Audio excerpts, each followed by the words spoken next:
a new world order. That we needed a new world order. There's a need for a new world order. A new world order. Should we go back to the old system? Obviously we can't. We should call it redesign or recreate a new world order.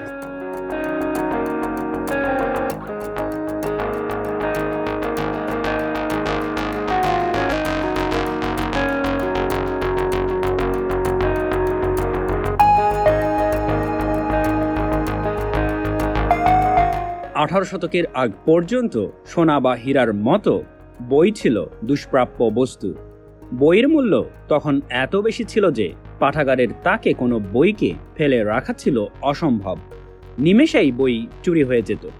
সে কারণে পাঠাগারে বইকে শিকল দিয়ে তাকের সাথে বেঁধে রাখা হতো।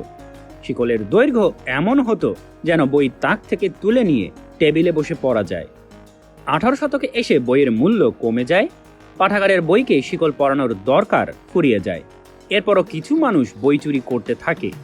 যেমন ধরা পড়ার আগ পর্যন্ত জন $2 লক্ষ মূল্যের বই ও পাণ্ডুলিপি চুরি করেন। বই বেচে টাকা আয় করার ধান্দা ছিল না তার। তিনি চুরিকৃত বইগুলোকে ব্যক্তিগত পাঠাগারে সাজিয়ে রাখতেন আর ভাবতেন লোকেরা বইগুলো দেখে তাকে বাহাবা দেবে। তোমার এত বই, তুমি এত বই কেন, তুমি তো বহু টাকাওয়ালা। কেউ কেউ আবার বই চুরি করতেন বিখ্যাত হবার জন্য। যেমন স্টেফানের লক্ষ্য ছিল বই চুরির নতুন রেকর্ড সৃষ্টি করা। রহস্য, রোমাঞ্চ ও গোয়েন্দা কাহিনীতে আসক্ত ছিলেন মোহাম্মদ ইউনুস। হাতের কাছে বই পত্রিকা যাই পেতেন পড়ে ফেলতেন।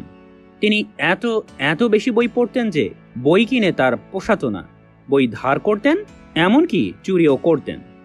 ইউনুস বই চুরি পর্যন্তই থামতে পারতেন। আতেল হিসেবে তার অপরাধকে আমরা মূল্যায়ন করতাম, বলতাম এ আর এমন কি। কিন্তু ইউনুস চুরিকে নিয়ে গেলেন প্রতারণার পর্যায়ে। ইউনুসের প্রিয় পত্রিকা শুকতারা কলকাতা থেকে প্রকাশিত হতো। এই পত্রিকা নিয়মিত একটি প্রতিযোগিতার আয়োজন করত। প্রতিযোগিতায় জিতলে বিজয়ীকে ফ্রিতে পত্রিকা দেয়া হতো। বিজয়ীদের নাম ছাপা হতো পত্রিকায়। তাদের একজনের নাম বেছে নিয়ে ইউনুস সম্পাদককে চিঠি লিখলেন, মাননীয় সম্পাদক, আমি অমুক, একজন বিজয়ী প্রতিযোগী। আমাদের ঠিকানা বদল হয়েছে। এখন থেকে আমার বিনামূল্যে প্রাপ্য সংখ্যা ডাকযোগে বক্সির হাটে পাঠালে বাধিত হব। বাড়ির নম্বর হলো এত। ইউনুস নিজের বাড়ির ঠিকানা না দিয়ে বাড়ির পাশের দোকানের ঠিকানা দেন, যাতে করে পত্রিকা তার বাবার হাতে না পড়ে। কেননা ইউনুসের বাবা ছিলেন একজন ধর্মপ্রাণ মুসলিম। বাবা যদি জানতেন ইউনুস প্রতারণা করে পত্রিকা নিচ্ছেন, তবে খবর ছিল। এরপর থেকে পত্রিকা ফ্রিতে ইউনুসের হাতে আসতে থাকে। একটা বাচ্চা একটা বিখ্যাত পত্রিকার প্রকাশককে ধোঁকা দিচ্ছে, বাবার চোখে ধুলো দিয়ে নিজের অপরাধকে আড়ালে রাখছে, বিজয়ীর পুরস্কার আত্মসাৎ করছে। এ যেন সিনেমার গল্প। ছোট ছেলেমেয়েরা চুরি করে থাকে বা মিথ্যা বলে থাকে, কিন্তু ইউনুস এখানে যা করেছেন বয়সের তুলনায় তা নিঃসন্দেহে উপরের লেভেলের। বহু বছর পর ইউনুস যখন গল্পটি বলছেন, তার ভিতর অপরাধবোধ প্রকাশ পায়নি। প্রতারণা বিদ্যার সফলতা তিনি ভালোভাবেই উদযাপন করেছেন। ইউনুসের জন্ম 1940 সালে চট্টগ্রামের বাথুয়া গ্রামে। তার পিতা দুলা মিয়া ছিলেন একজন স্বর্ণ ব্যবসায়ী। 1944 সালে দুলা মিয়া পরিবারসহ গ্রাম ছেড়ে চট্টগ্রাম শহরে চলে আসেন। সেখানেই অবৈতনিক লামারবাজার প্রাথমিক বিদ্যালয়ে ইউনুস ভর্তি হন।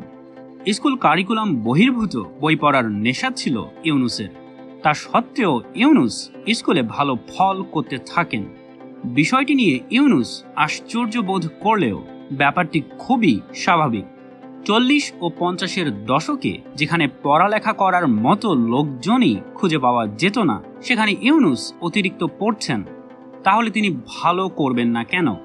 ছেলেবেলা থেকে অতিরিক্ত বই পড়ার স্বভাব মনীষীদের থাকে। বই থেকে তারা আইডিয়া পান, আর আইডিয়া বাস্তবায়ন করে হয়ে ওঠেন আইডল।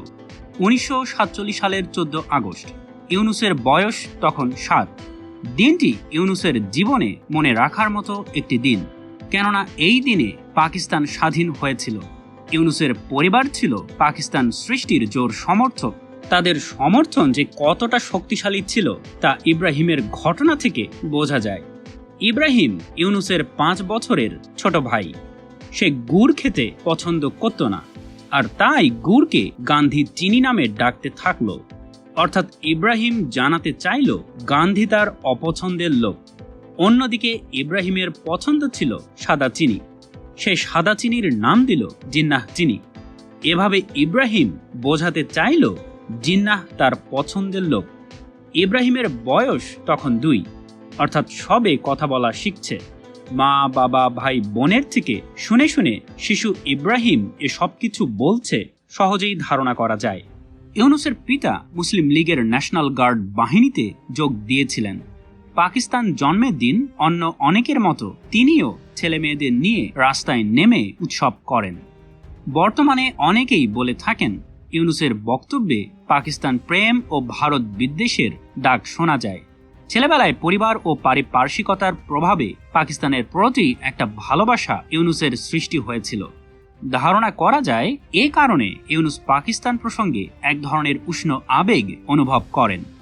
যদিও 1971 সালের মুক্তিযুদ্ধে ইউনুস পাকিস্তানের পক্ষ সম্পূর্ণরূপে ত্যাগ করেন। ইউনুসের বর্তমান পাকিস্তান প্রেম ছেলেবেলার ন্যায় আবেগতাড়িত নাকি বিশ্ব রাজনীতির সমীকরণে নির্ধারিত, সেটা দেখতে আমাদের অপেক্ষা করতে হবে। সব মিলে ইউনুসের দিনকাল ভালোই যাচ্ছিল, কিন্তু হঠাৎই দুর্ভাগ্য হস্তক্ষেপ করল। ইউনুসের মা সুফিয়া বেগম মানসিক রোগে আক্রান্ত হলেন। চিকিৎসার জন্য ইউনুসের বাবা ওঝা ডাকলেন, মনোরোগ বিশেষজ্ঞের বিধান নিলেন। কাজ হলো না। একজন ডাক্তার ইউনুসের মাকে কড়া ঘুমের ওষুধ খেতে দেন। ওষুধের পার্শ্ব প্রতিক্রিয়ায় ইউনুসের মা আফিমে আসক্ত হয়ে পড়েন। রোগে আক্রান্ত হবার পর ইউনুসের মা আরও 33 বছর বেঁচে ছিলেন। এই দীর্ঘ সময় ইউনুসের বাবা স্ত্রীর দেখাশোনা করেছেন, সন্তানদের বড় করেছেন। এরকম স্বামী বা বাবা সমাজে বিরল। খুব কম বয়সে ইউনুস মায়ের আদর থেকে বঞ্চিত হলেন। ছেলে মেয়েদের নিজস্ব কিছু আবদার থাকে যা তারা বাবাকে বলতে পারে না। সেক্ষেত্রে মাই তাদের একমাত্র গন্তব্যস্থল। ইউনুস সেই সুযোগটা পেলেন না। নিজের একান্ত ব্যক্তিগত আবদারগুলোকে পূরণ করতে ইউনুসের সামনে একটি পথ খোলা আছে, আর সেই পথের সন্ধান তিনি ম্যাগাজিন আত্মসাতের মাধ্যমে ইতিমধ্যেই আবিষ্কার করে ফেলেছেন।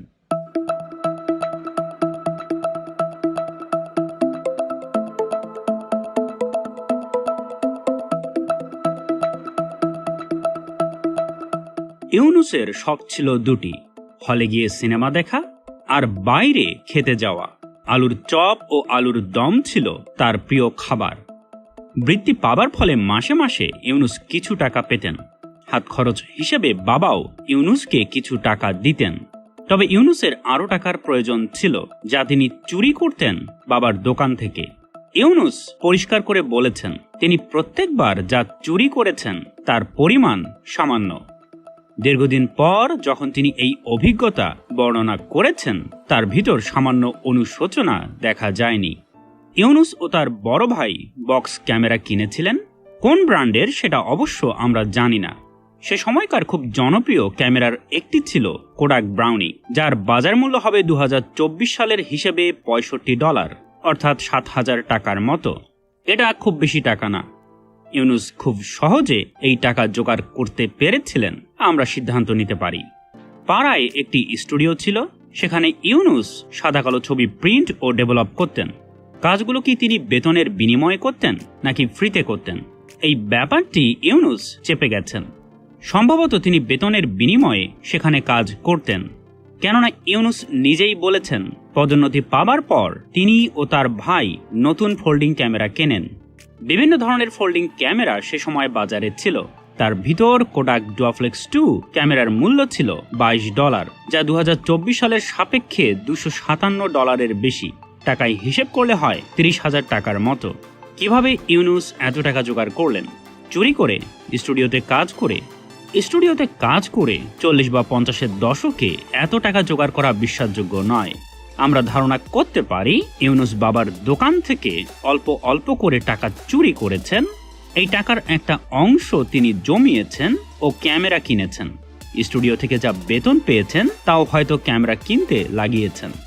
ইউনুস যে শুধু ক্যামেরা কেনার টাকার উৎস গোপন করেছেন তা নয়, তিনি খুব সাবলীলভাবে স্টুডিও থেকে পদোন্নতি পাওয়ার পারিপার্শ্বিক ঘটনাবলী আত্মজীবনীতে চেপে গেছেন। ইউনুস সব সময় নিশ্চিত করেছেন নিজেকে একজন উদ্যোক্তা হিসেবে জনসম্মুখে তুলে ধরতে। অন্যের স্টুডিওতে মামুলি চাকরি করার গল্প তার প্রোফাইলে খুব মানানসই হতো না।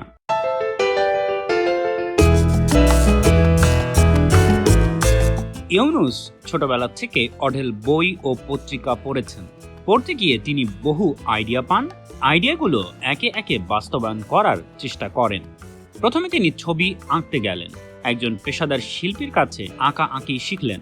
ইউনুসকে রং, ইজেল, ক্যানভাস লুকিয়ে রাখতে হতো, কারণ তার পিতা ছিলেন ধর্মপ্রাণ মুসলিম। মানুষের প্রতিকৃতি আঁকা তিনি পছন্দ করতেন না। ছবি আঁকা থেকে ইউনুসের দৃষ্টি পড়ে গ্রাফিক্স ও ডিজাইনের উপর। ইউনুস সুন্দর ও কারুকার্য মণ্ডিত ডাকটিকিট সংগ্রহ করতে থাকেন। ডাকটিকিটগুলোকে বাক্সে ভরে পাড়ার দোকানে রেখে আসেন। দোকানদারকে অনুরোধ করেন ডাকটিকিট বাক্সটি যেন দোকানের সামনে সাজিয়ে রাখা হয়।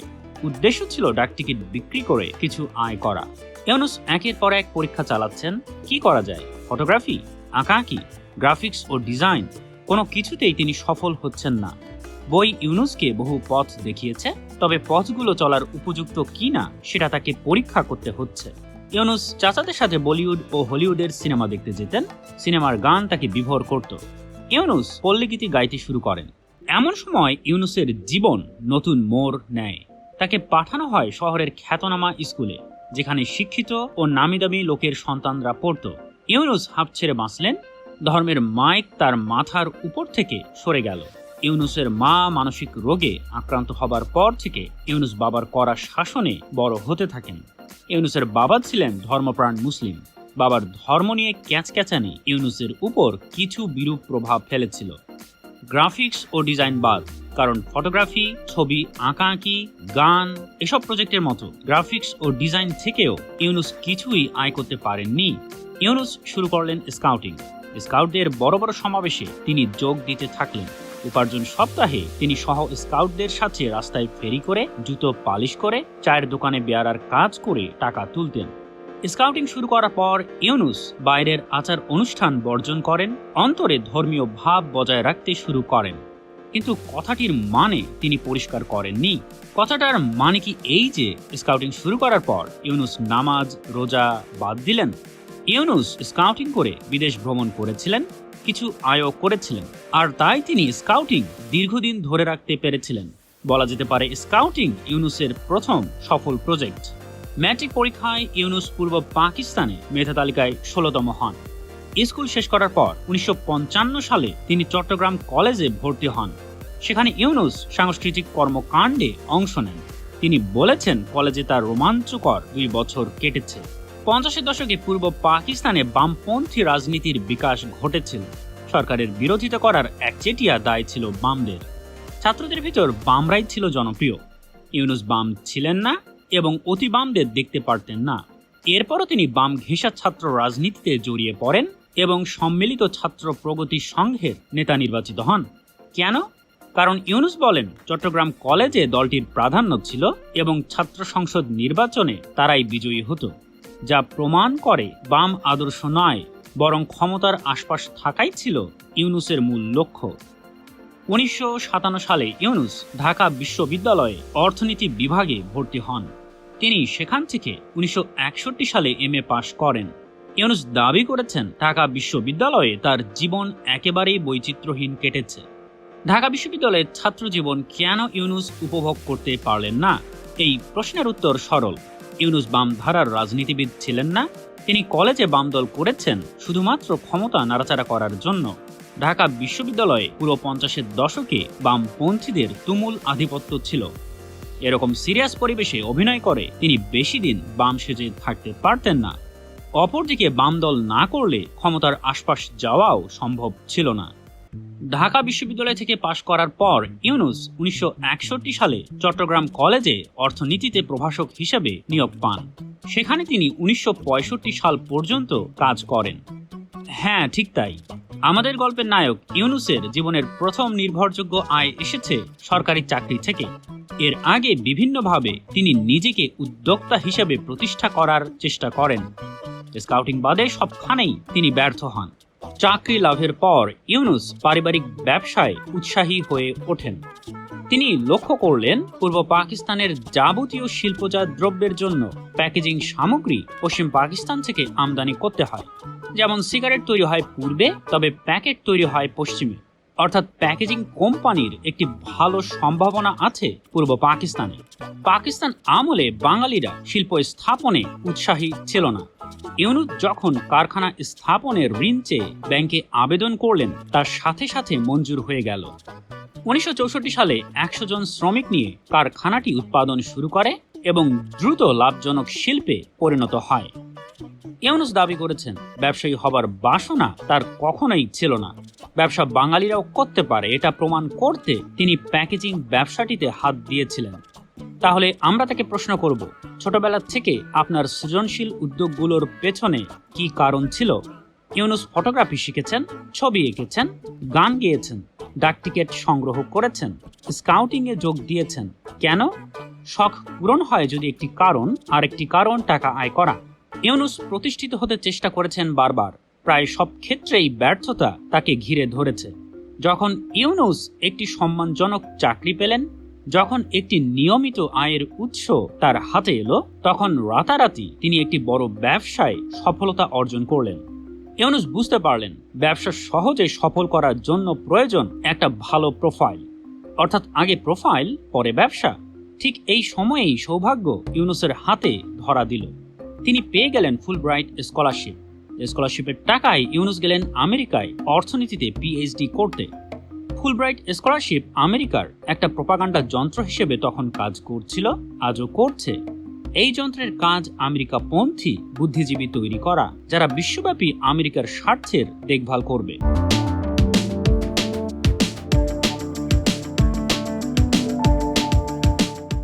দ্বিতীয় বিশ্বযুদ্ধের পর ইউরোপ ক্ষমতা হারায়।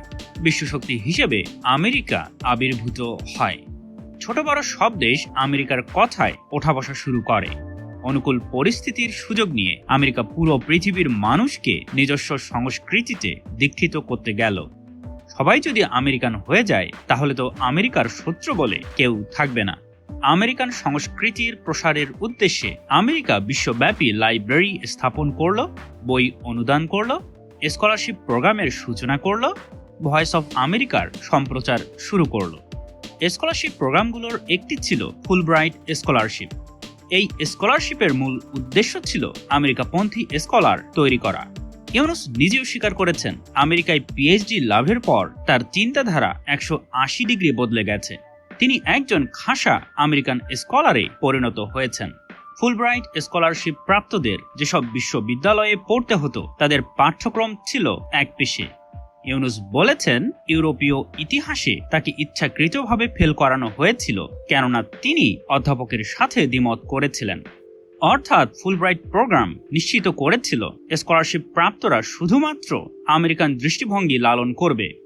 আমেরিকান মূল্যবোধ সম্পন্ন বুদ্ধিজীবীরা গণতন্ত্র বা উন্নয়নের গান গাইবে আশা করা যায়, যদিও লোকে বলে আশার মুখে পড়বে ছাই। প্রকৃতপক্ষে এই বুদ্ধিজীবীদের মূল লক্ষ্য প্রভুর স্বার্থের দেখভাল করা। যেমন চিলিতে 1972 সালে পরিকল্পিতভাবে সামরিক কূ ঘটানো হয়। কুয়ের আগেই আমেরিকান মূল্যবোধ সম্পন্ন বুদ্ধিজীবীরা প্রভুর স্বার্থকে গুরুত্ব দিয়ে কূ পরবর্তী অর্থনৈতিক পরিকল্পনা তৈরি করেন। তারা সরাসরি সামরিক কূকে সমর্থন দেন এবং সামরিক সরকারে যোগ দিয়ে সরকারকে কৌশলগত সব ধরনের সাহায্য করেন। প্রকাশ্যে এই বুদ্ধিজীবীদের বক্তব্য ছিল রাষ্ট্রের সংস্কার চলছে, কিন্তু গোপনে সেই বুদ্ধিজীবীরা স্বাধীনতা, গণতন্ত্র ও মানবাধিকার নস্যাৎ করার চক্রান্ত করল। ইউনুস একজন ফুলব্রাইট স্কলার। তার মতো বহু ফুলব্রাইট স্কলার বাংলাদেশে আছে। 24-এর বিপ্লবে ফুলব্রাইট স্কলারদের অনেকেই সামনে থেকে কাজ করেছেন, সেদিকে আমরা নজর দেব। তবে আপাতত আমাদের 71-এ ফিরে যেতে হবে, যাকে আহমেদ সফা নাম দিয়েছেন মহাসিন্ধুর কল্লোল।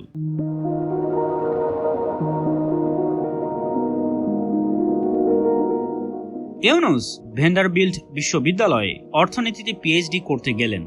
সেখানে পরিবেশ অর্থনীতির অন্যতম জনক নিকোলাস জর্জেস্কু রোগেন পড়াতেন। রোগেনের তত্ত্বাবধানে ইউনুস পিএইচডি লাভ করেন। ইউনুসের গবেষণার বিষয়বস্তু ছিল optimal allocation of multipurpose reservoir water. রোগেনের অধীনে গবেষণা করতে গিয়ে ইউনুস অনুভব করেন অর্থনীতি খুব কঠিন কোনো বিষয় নয়, তবে ইচ্ছা করেই একে কঠিন বানানো হয়েছে।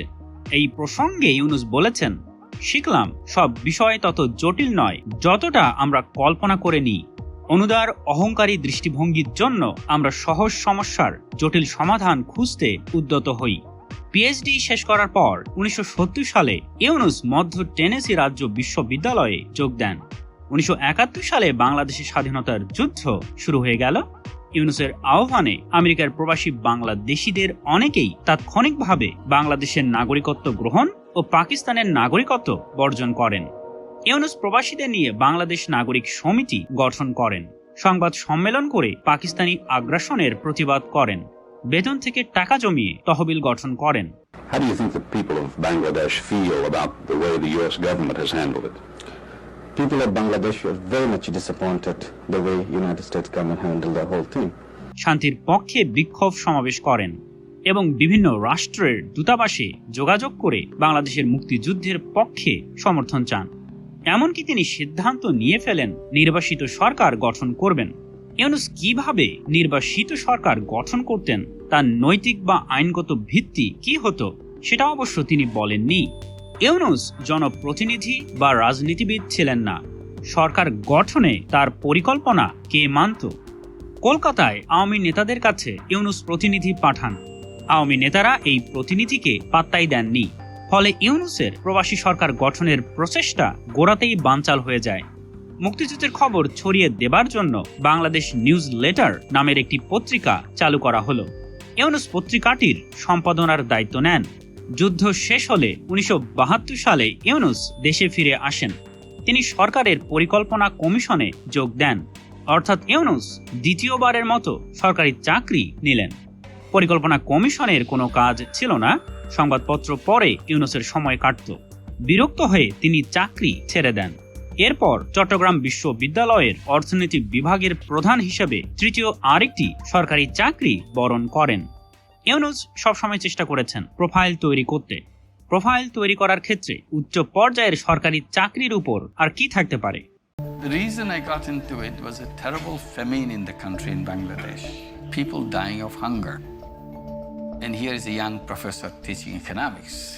All the grand theories, brilliant theories that he learned from American schools. যুদ্ধ পরবর্তী বাংলাদেশের অর্থনৈতিক অবস্থা ছিল নাজুক।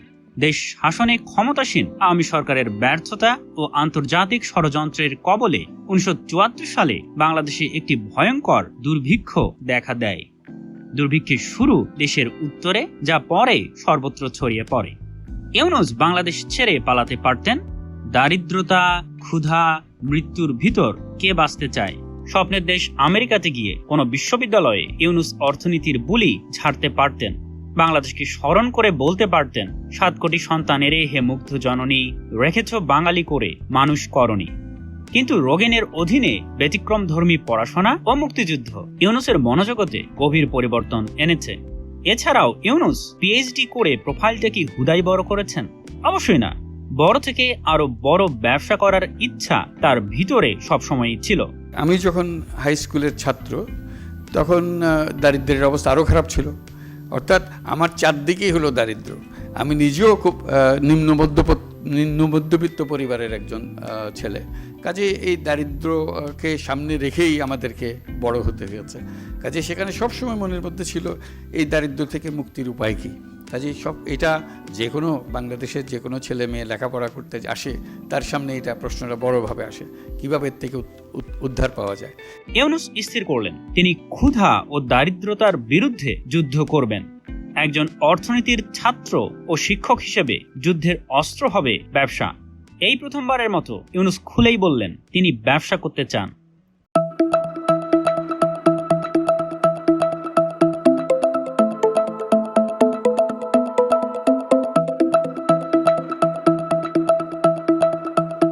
(1967 সালে ভিরা ফ্রস্টেনকোর সাথে ইউনুসের প্রথম পরিচয়। তারা দুজনই একই বিশ্ববিদ্যালয়ে পড়তে এসেছিলেন। ভিরার জন্ম সোভিয়েত রাশিয়ায়। দ্বিতীয় বিশ্বযুদ্ধের পর ভীরার পরিবার আমেরিকায় স্থায়ীভাবে বাস করতে শুরু করে। পরিচয়ের পর ইউনুস ও ভীরা প্রেমে পড়েন। এক পর্যায়ে ভীরা ইউনুসকে বিয়ের প্রস্তাব দেন। ইউনুস প্রত্যাখ্যান করেন, কারণ ইউনুস ধারণা করতেন এই বিয়ে টিকবে না। অথচ প্রেম করার সময় তিনি ব্যাপারটি আমলে নেননি, জুটিয়ে প্রেম করেছেন। বিয়ে করার প্রস্তাব শুনেই ইউনুসের মাথায় বিয়ে পরবর্তী সম্ভাব্য যাবতীয় সমস্যা হানা দেয়। ইউনুস জানতেন তিনি বাংলাদেশে ফিরে যাবেন। শুধু প্রোফাইল তৈরি করার জন্যই তিনি আমেরিকায় আছেন। ইউনুস যদি বাংলাদেশে ফিরে আসেন, ভীরাকেও সাথে আসতে হবে। বাংলাদেশের আবহাওয়া ও সংস্কৃতির সাথে আমেরিকা বা সোভিয়েত রাশিয়ার আবহাওয়া ও সংস্কৃতির তেমন মিল নেই। তবে ভীরা ইউনুসকে জোর করতে থাকেন। এক পর্যায়ে ইউনুস রাজি হন। 1970 সালে দুজন বিয়ে করেন। সন্তান জন্ম নেবার আগ পর্যন্ত সবকিছু ঠিক ছিল। ভীরা ইউনুসের সাথে বাংলাদেশে এসে বাস করতে থাকেন। 1977 সালে ভীরার গর্ভে মনিকার জন্ম হয়। ভীরা ইউনুসের কাছে বাচ্চা লালন পালনের জন্য বিপ, ন্যাপি ও খেলনার আবদার করতে থাকেন। সেগুলো বাংলাদেশে তখন ছিল না। ভীরা চটে গেলেন। বাংলাদেশ বাচ্চা লালন পালনের জন্য ভালো জায়গা নয়, একথাই বারবার বলতে লাগলেন। ছোট ছোট সমস্যাগুলো দিনে দিনে বড় হতে থাকলো। ভীরা চলে গেলেন আমেরিকায়। ছেলে মেয়ে লালন পালনের ছোটখাটো জিনিসগুলো ইউনুস কেন জোগাড় করতে পারলেন না প্রশ্নের ব্যাপার। তিনি কি সেগুলো বিদেশ থেকে আনাতে পারতেন না? অনেকদিন আমেরিকায় থাকার পরও ইউনুস কাজটি করতে পারেননি, ভাবতে অবাকই লাগে। ইউনুসের সংসার ভাঙল, তিনি ভেঙে পড়লেন না, বরং তার উল্টোই ঘটল। ইউনুস নিজেকে কাজের মধ্যে উৎসর্গ করলেন। ইউনুস প্রমাণ করলেন তার কাছে প্রোফাইল আর ব্যবসা এই দুটোই মুখ্য, বাকি সবকিছুই গৌণ।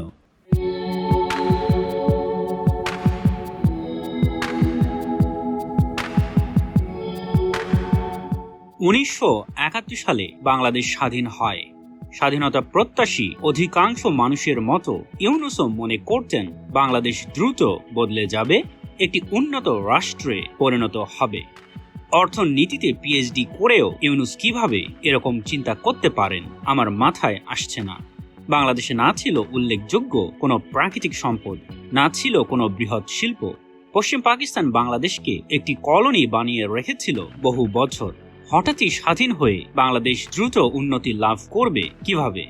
এদিকে শেখ মুজিব প্রথমবারের মতো দেশের ক্ষমতায় বসেছেন। তিনি দেশ চালাতে পারবেন তার নিশ্চয়তা কোথায়? শেখ মুজিব ভালো বক্তৃতা দিতে পারেন, তবে মঞ্চে উঠে অগ্নিঝরা বক্তৃতা দেয়া আর দেশ চালানো ভিন্ন বিষয়। চোরাকারবারি বন্ধ করতে হবে, দুর্নীতি বন্ধ করতে হবে, বাংলার মাটি থেকে উৎখাত করতে হবে, বাংলার থেকে চরম আঘাত আমাকে আনতে হবে। অনেক দয়া, অনেক মায়া, অনেক মমতা আমি দেখিয়েছি, আর না। আমি আমার সহ্যের সীমা অতিক্রম করে গেছে। যাদের জন্য জীবনের সর্বস্ব দিয়েছি, তারা যখন না খেয়ে কষ্ট পায়, তারা যখন তাদের মানুষ লুট করে খায়, যা চোরাকারবারি তাদের ধ্বংস করে, তাদের ক্ষমা করা চলে না, ক্ষমা করা যাবে না। তাদের চরম আঘাত করার জন্য আমি প্রস্তুত হয়েছি। হেনরি কিসিঞ্জারের মতো বহু বিশেষজ্ঞ অনুমান করেছিলেন বাংলাদেশ স্বাধীনতা ধরে রাখতে পারবে না। ইউনুস দেশে ফিরে পরিকল্পনা কমিশনে যোগ দেন। খারাপ অভিজ্ঞতা নিয়ে তাকে সে চাকরি ছাড়তে হয়েছে। পরে তিনি চট্টগ্রাম বিশ্ববিদ্যালয়ে শিক্ষকতা শুরু করেন। শিক্ষকতার শুরুতে ইউনুস ছাত্রদের সাথে দূরত্ব রেখে চলতেন।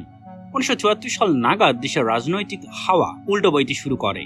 ইতিমধ্যেই প্রমাণ হয়ে গেছে শেখ মুজিব ভালো শাসক নন। দেশ শাসনে তিনি ও তার দল আওয়ামী লীগ চরমভাবে ব্যর্থ।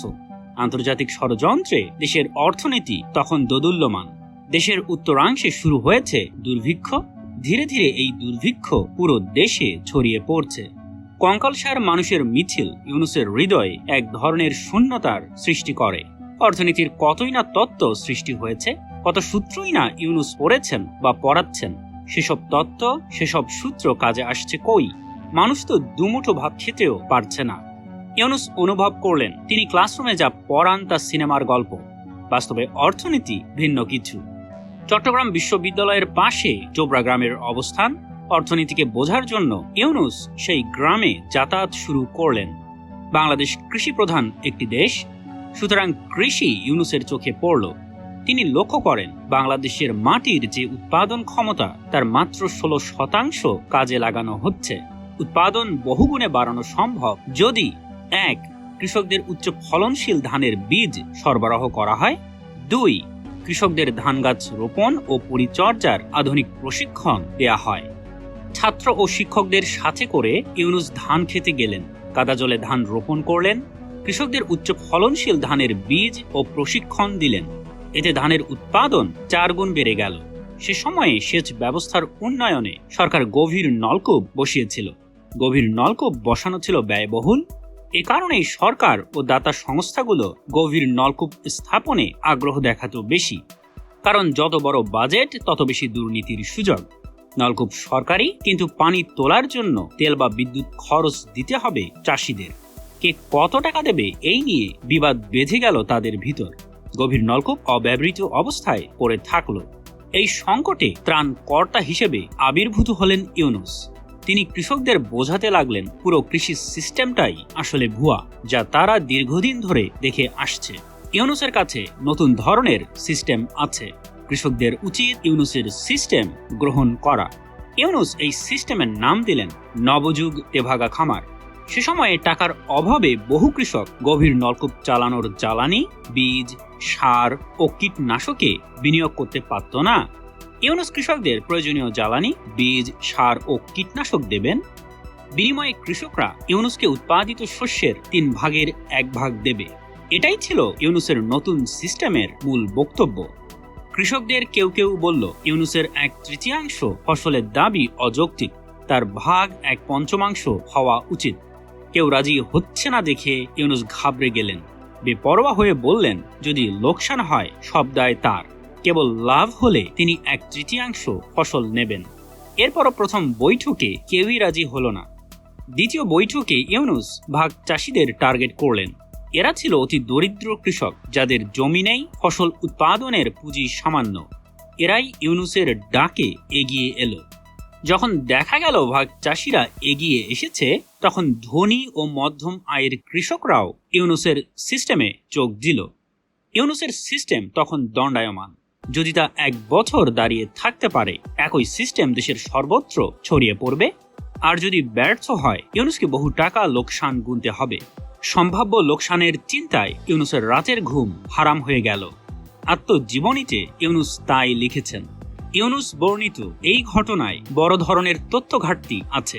তেভাগা খামার প্রকল্পে ইউনূস যা খরচ করেছেন তা তার নিজের পকেট থেকে আসেনি, এসেছে জনতা ব্যাংক থেকে ঋণ হিসেবে। জামানত ছাড়াই ব্যাংক ইউনূসকে সেই ঋণ দিয়েছিল। ইউনূস যখন একই ব্যাংকে দ্বিতীয়বারের জন্য ঋণ চাইতে যান, তখন ব্যাংকের ম্যানেজার ইউনূসকে সে কথা স্মরণ করিয়ে দেন। ব্যাংকের ম্যানেজার এও স্বীকার করেন, ইউনূস যদি ঋণ নিয়ে পরিশোধ নাও করেন, ব্যাংক ইউনূসের বিরুদ্ধে মামলা করতে পারবে না। কেননা ইউনূস ঋণ নিচ্ছেন এমন প্রকল্পের জন্য যার সুবিধাভোগী দরিদ্র মানুষজন। যদি প্রকল্পে লোকসান হয় আর ইউনূস টাকা পরিশোধ না করেন, তবে আইনগতভাবে ব্যাংক টাকা উঠাতে ইউনূসের বিরুদ্ধে মামলা করতে পারবে ঠিকই, কিন্তু সাথে সাথেই সংবাদপত্রে খবর ছড়িয়ে পড়বে জনতা ব্যাংক গরিবদের বুকে চাবুক মারছে। যদি ইউনূস জামানত ছাড়াই ঋণ পেয়ে থাকেন আর সেই ঋণ দিয়ে তেভাগা খামারে বিনিয়োগ করেন, তবে তার লোকসানের চিন্তা কিসের? লোকসান তো হবে সরকারের, তাই না? বছর শেষে দেখা গেল ইউনূসের সিস্টেম ঠিকমতো কাজ করছে, বাম্পার ফলন হচ্ছে। লাভ হলে ইউনূস চাষিদের থেকে 1/3 ফসল পাবেন কথা ছিল, কিন্তু চাষিরা কথা রাখলো না। তারা ইউনূসকে ঠকালো, ফসল কম দিল। এতে ইউনূসের 13,000 টাকা ক্ষতি হলো, যাকে বলে ব্যবসায় লালবাতি জ্বলা। লোকসানের এই টাকা ইউনূসের পকেট থেকে আসেনি, এসেছে ব্যাংক থেকে। ইউনূস আত্মজীবনীতে ছোটখাটো বহু ঘটনার বিশদ বর্ণনা দিয়েছেন, অথচ খুবই গুরুত্বপূর্ণ ঘটনাগুলোর বর্ণনায় তিনি রেখে গেছেন বিশাল তথ্য ঘাটতি। যেমন তিনি বলেননি তেভাগা খামার প্রকল্পে ব্যাংক তাকে কত টাকা লোন দিয়েছিল আর কত টাকা তিনি পরিশোধ করেছেন। লোকসান করে ব্যবসা চালানো যায় না, কিন্তু প্রকৃত ব্যবসায়ীরা আর্থিক লোকসানকে যুক্তির মাধ্যমে লাভ হিসেবে দেখে থাকেন। তারা বলেন ব্যবসা ব্যর্থ হয়েছে এই কারণে, তারা শিক্ষা পেয়েছেন এই নতুন ব্যবসায় তারা আগের ভুলগুলো শুধরে নেবেন। লোকসান হবার পর ইউনূস মেনে নিলেন তার ভুল হয়েছে। তিনি এমন লোকদের নিয়ে ব্যবসা করছেন যাদের ভিতর মধ্যম ও উচ্চ আয়ের মানুষদের সংখ্যা অনেক। এই লোকরা ইউনূসের থেকে টাকা, সার, কীটনাশক নেবে ঠিকই, কিন্তু দেনা পরিশোধের তোয়াক্কা করবে না, কারণ তাদের নিজস্ব পুঁজি আছে। ইউনূস যদি চুক্তিভঙ্গের অভিযোগে তাদের টাকা নাও দেন, তাদের কিছু যায় আসে না। একজন প্রকৃত ব্যবসায়ীর মতো বহু জ্ঞান অর্জন করে ইউনূস ব্যবসা গুটিয়ে নিলেন। তার মনে হলো বাংলাদেশের সবচেয়ে দরিদ্র মানুষ ভূমিহীনরা। ভূমিহীনদের কোনো পুঁজি থাকে না, আর সেজন্য তারা নিয়মিত টাকা ধার করে এবং টাকা পরিশোধ করে। ইউনূস উপলব্ধি করলেন ভূমিহীনরাই হতে পারে তার ব্যবসার মূল টার্গেট। এরপর থেকে ইউনূস ভূমিহীনদের দারিদ্রতা সম্পর্কে মাঠ পর্যায়ে গবেষণা শুরু করেন। এখন পর্যন্ত ইউনূস জীবনে বহু ধরনের প্রজেক্ট হাতে নিয়েছেন। স্কাউটিং ও প্যাকেজিং কোম্পানি বাদে বাকি সব প্রজেক্টই তার ব্যর্থ হয়েছে। তারপরও তিনি একের পর এক পরীক্ষা চালিয়ে যাচ্ছেন। এসব কিছুই তিনি করতে পারছেন একটি স্থিতিশীল আয়ের উৎস অর্থাৎ সরকারি চাকরি থাকার কারণে। এছাড়াও তার পরিবারে ব্যবসার ধ্যান ধারণা ছিল, ফলে পরিবার থেকে মনস্তাত্ত্বিক শক্তি তিনি পেয়ে থাকবেন। বিশ্ববিদ্যালয়ে চাকরি নেবার পর শুরুতে ইউনূস বাড়ি থেকে বিশ্ববিদ্যালয়ে আসতেন বাবার গাড়িতে চেপে। তখনকার যুগে কজনের গাড়ি ছিল? এই সব কিছু বলছি এটা বোঝাতে যে ইউনূস কোনো কপর্দক শূন্য ব্যক্তি নন। তিনি শূন্যের ওপর ভিত্তি করে কিছুই করছেন না। ফলে নতুন নতুন প্রজেক্টে নতুন নতুন সম্ভাবনা যাচাই করা তার মতো শৌখিন লোকের পক্ষেই সম্ভব ছিল। মুহাম্মদ ইউনূস একজন বিচিত্র মানুষ। পর্যাপ্ত বই নেই, বই চুরি করবেন। ম্যাগাজিন কিনতে পারছেন না, ম্যাগাজিন আত্মসাৎ করবেন। হাত খরচের টাকা নেই, টাকা মেরে দেবেন। ক্ষমতার দরকার, ছদ্মবেশে রাজনীতি করবেন। আবার সময় নেই, এই অজুহাতে নিজের বাম রাজনীতির ইতিহাস এড়িয়ে যাবেন। একের পর এক সরকারি চাকরি করবেন আর অন্যদের উপদেশ দেবেন চাকরি না খুঁজে সামাজিক ব্যবসা করতে। লাভজনক প্যাকেজিং কারখানা বসাবেন, আবার বলবেন ব্যবসা করা তার উদ্দেশ্য ছিল না। জনপ্রতিনিধি না হয়েও সরকার গঠনের চেষ্টা করবেন। বিয়ে করবেন না, তবে প্রেম করবেন। বিয়ে ভাঙলে বলবেন আগে থেকেই জানতেন বিয়ে টিকবে না। আর যদি সংসার ভাঙেও নিজেকে কাজের মধ্যে নিক্ষেপ করবেন, সব ভুলে যাবেন। সরকার কোটি টাকার কৃষি ঋণ দেবে, উন্নত বীজের সরবরাহ করবে, কিন্তু ইউনূস ধান রোপণ করেই পুরো ক্রেডিট দাবি করবেন। সরকারি ঋণের সাহায্যে তেভাগা খামার প্রকল্প চালাবেন, অথচ নিজের খালি পকেটের গুণগান গাইবেন। ব্যবসা করতে গিয়ে বারবার মার খাবেন, আবার নতুন ব্যবসা চালু করবেন। মোহাম্মদ ইউনূস সাইকোলজিক্যালি একজন psychopath. Particularly want to know a little more about relationship you had with your mother, because we hear that she gave 9 children and you are the third, and she had difficult time coping with her mental health issues. I was very impacted by a book called A First Rate Madness by a Tuck psychiatrist, Nasir Ghemi, who said that the same gene that creates mental illness many times actually creates huge human possibilities. And some of the best known leaders in the world who battled with mental issues were actually those, thanks to that same gene, had intuition, had empathy, had creativity, and had resilience. First you scare me with reminding me of the argumentative Indians. I don't know what kind of arguments I go through you too.